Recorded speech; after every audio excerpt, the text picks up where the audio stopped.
Alrighty, so here we are for number 3 session, and I'm jumping a little bit out of my comfort zone because I'm going to be presenting what are our funds.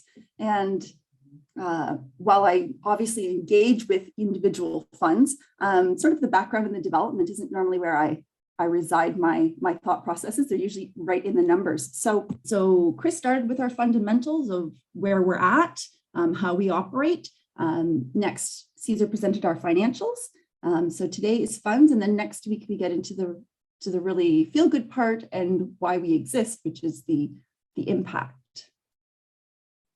So I'm going to quickly run through the types of funds we have. I'm going to give you a couple of example fund profiles just to give you some context. We'll talk about the donations that we accept, the service for the fees that we provide, and how to establish a fund. It's often a question people say, how does it actually happen? So we kind of have a quick 7-step how to get there.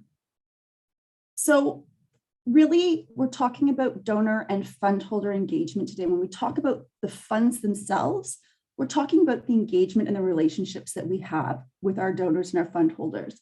And I wanted to start with this infographic that kind of shows where a contribution can start. And there are two ways that a contribution or a donation can come into the fund.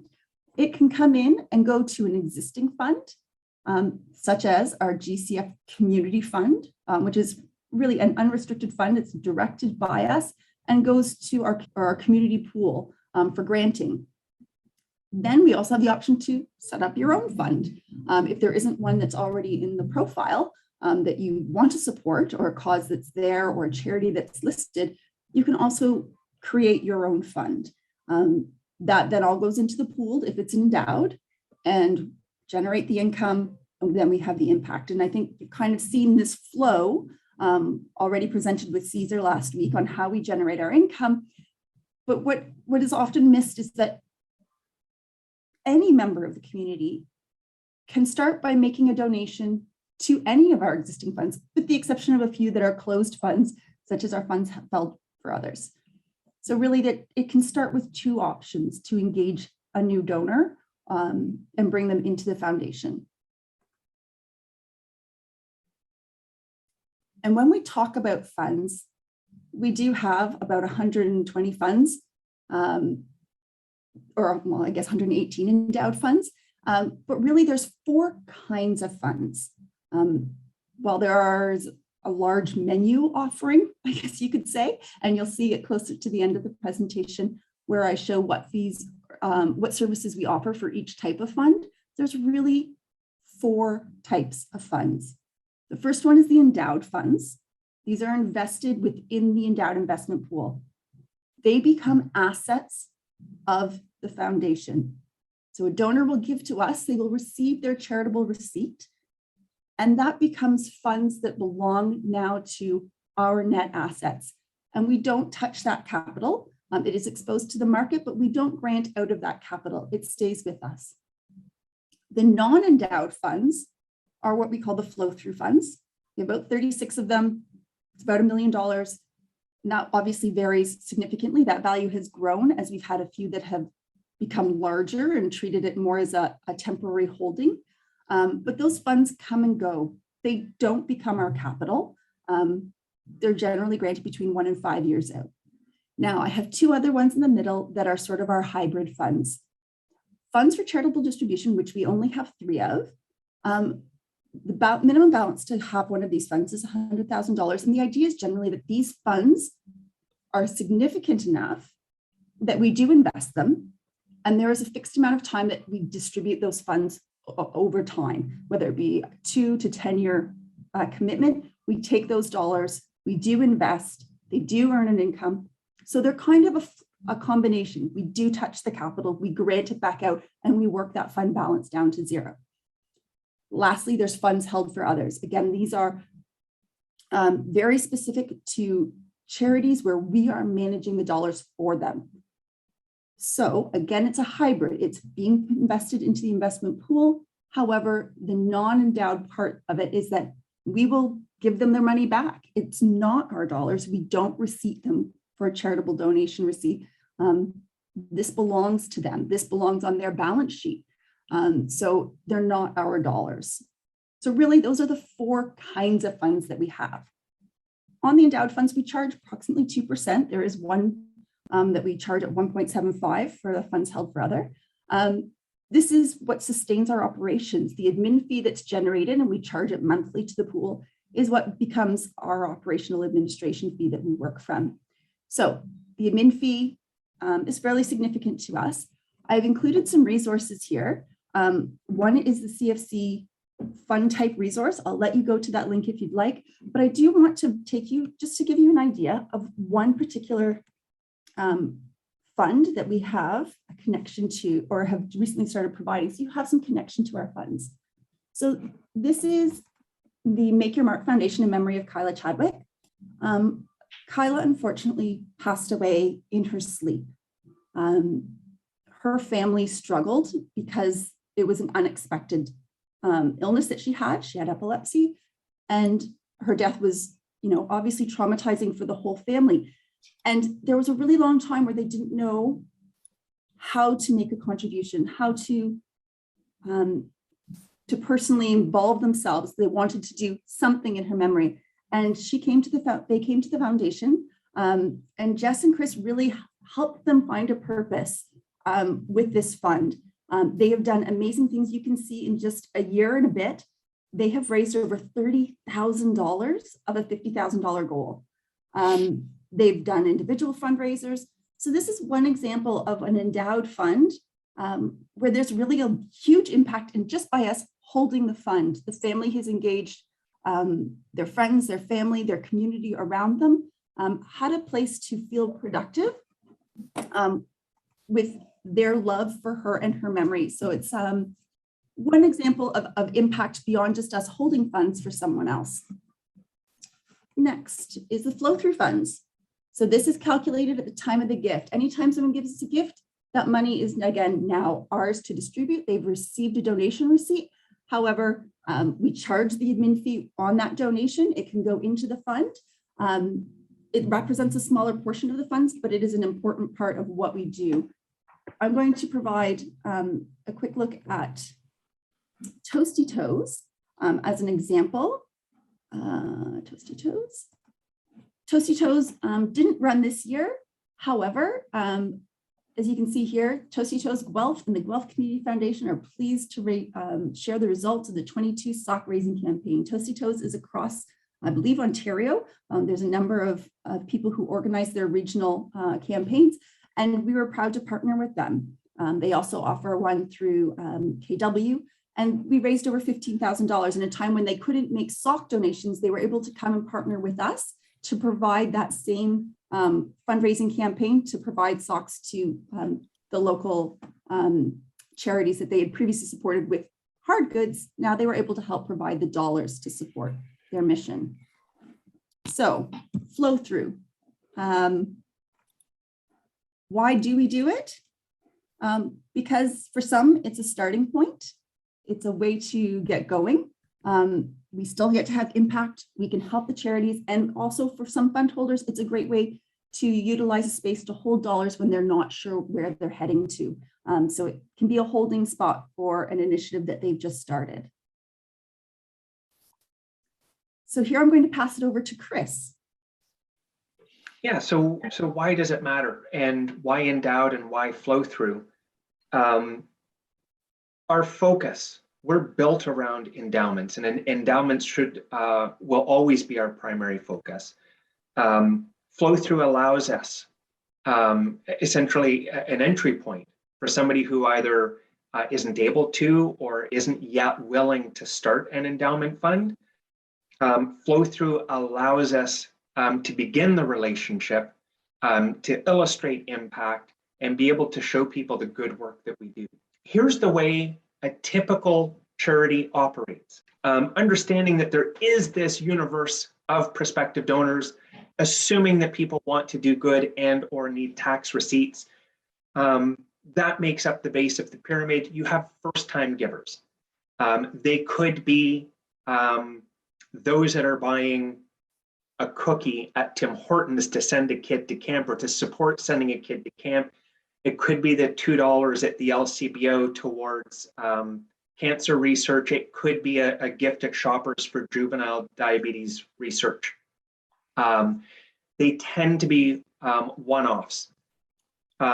As you move up the pyramid, you start to find that people will do annual gifts, payroll deductions, and not always, but this often follows stage of life. So giving at when you're making a purchase is really an opportunity gift. They're making the ask, maybe you're feeling generous, maybe it's around Christmas and you say yes. Making the payroll deduction might be a tax strategy, or it might be that you believe deeply in an organization and you'd like to be able to make those regular gifts to them. As we move along, really the goal is to make sure that you have long-standing, consistent gifts, because, well, we can start to project both revenue and impact that the foundation can have. And as you move people along, once you've got somebody secured with a monthly gift, the goal is to move them into a leadership gift. And I will just classify leadership as $1,000 annually or more. And once you've got somebody at a leadership gift, the goal is to move those people into a major gift category. And I would define major giving as $5,000 or more. And as we move up the pyramid, you start to move into gifts of insurance and gifts of stock. And the absolute top of the pyramid is planned giving and wills. And so most charities will work from the bottom of the pyramid up to the top.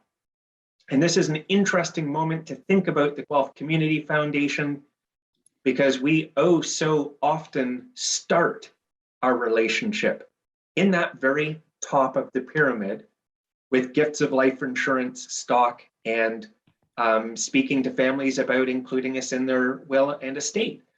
And I point that out because it separates us a little bit from other charities, and I point it out because other charities often say, how do you do it? How do you just start there? But we do. So where do we get the most benefit? Maybe it's obvious, maybe it's not. If somebody is giving $50 a month, that's fantastic. We have an audience, somebody is making regular contributions, they believe in us. We're talking $600 a year, and if that's endowed, we're generating 2% on the $600 gift. We have just received this week a $1 million contribution to an existing fund from somebody's estate, because they cared about how they would be remembered. They've topped up a fund with $1 million, which means we're now going to generate 2% calculated monthly on that gift. And we're going to have impact by investing in our community with that gift. And so just by the sheer size of the gift, the foundation does far better with gifts of stock, insurance, and estate gifts than we do by collecting thousands of regular $50 gifts. I do monthly donations. It's not a bad thing.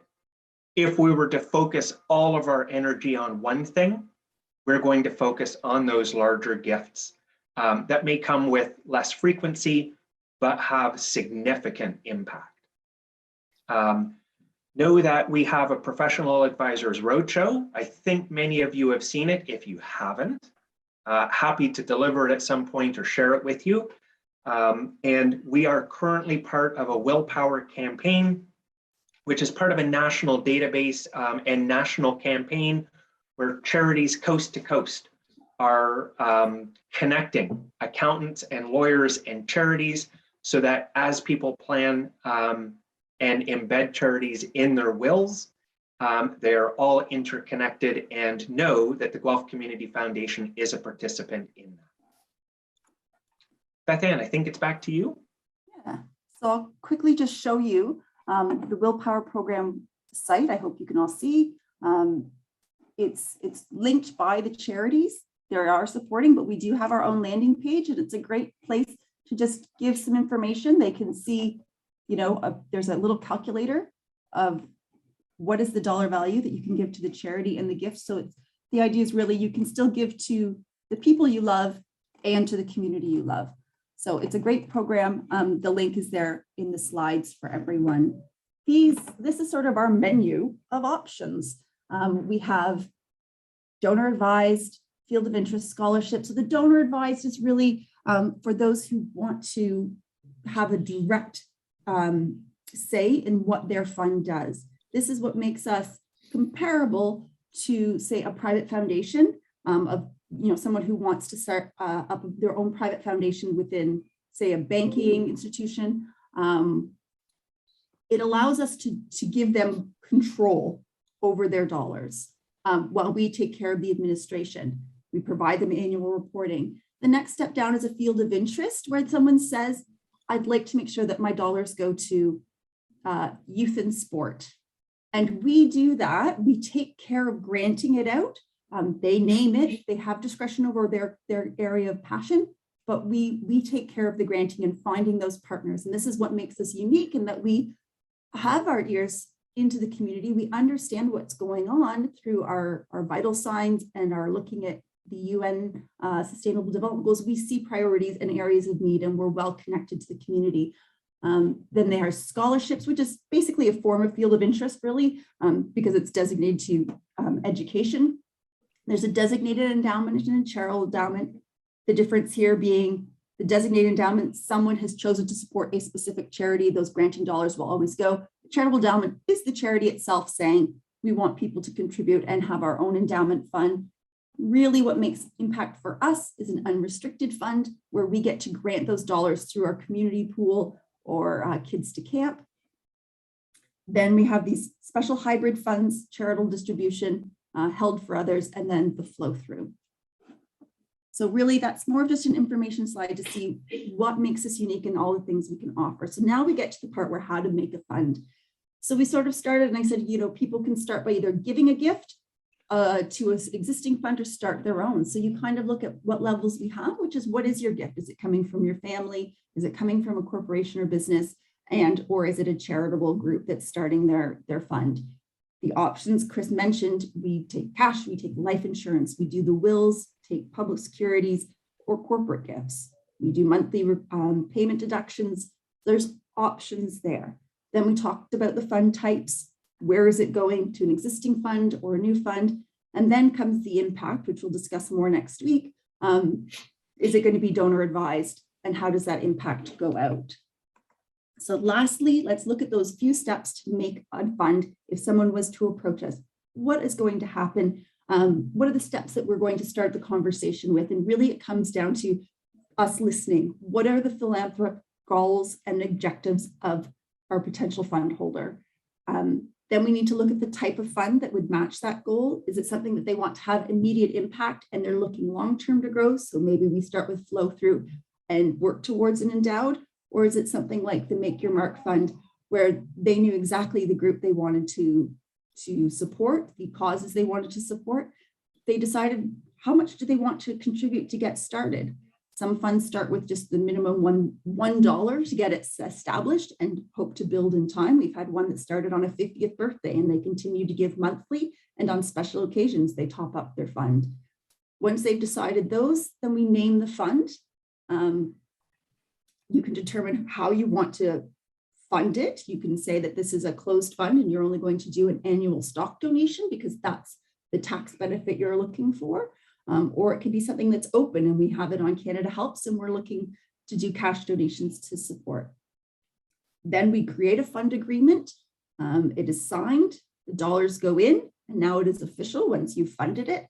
And then we promote the fund to support your cause. So these are sort of the basic steps that we work through when establishing a fund. And we're at the end for questions. Chris. Hey, Beth Ann.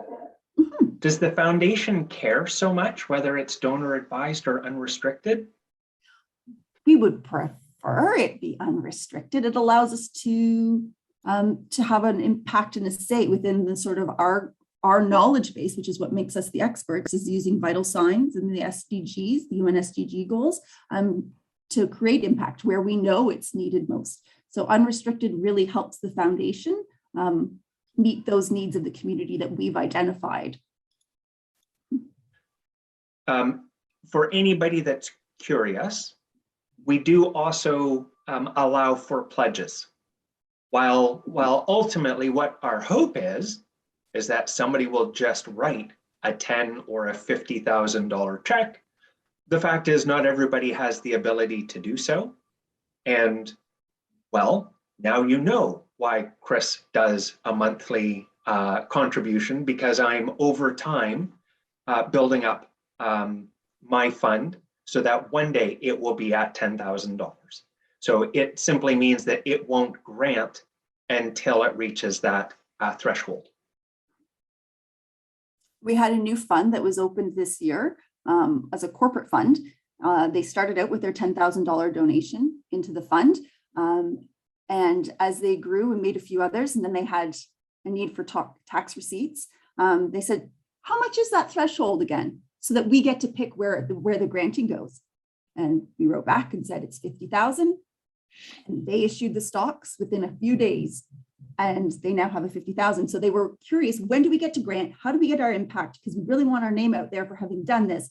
And how is it that we get to pick? And we said, well, 50,000. And you get to do it next year if you have it in. Stock transaction came through within the week. So that was great. That's sort of what you hope happens. Doesn't always, but what you hope happens. And just to echo that, Beth Ann is absolutely correct. We don't market flow through. It's a service to existing fund holders, or it's the teaser to develop a relationship to move them into an endowed fund.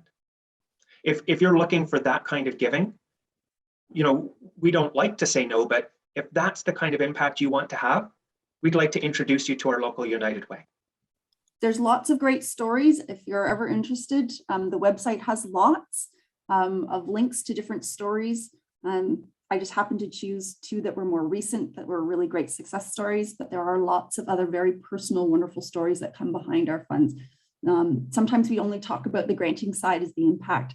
And when I got to meet Wendy yesterday in person briefly at the office, I said, you know, sometimes the impact is just us being here. The impact for the Chadwick family was huge. They were so grateful to have a channel for giving, to use both their grief and their love for their daughter in a very productive way, and to see it grow and to share that with their community. So sometimes I think it's interesting that we often use impact only on the granting side when the dollars go back out, but sometimes just having the ability and the options to make it accessible is really a key opportunity that we have to have impact just by being available with options and supporting families in the community. Well, if there are no other questions for this week, we can sign off. Have a wonderful day, everyone.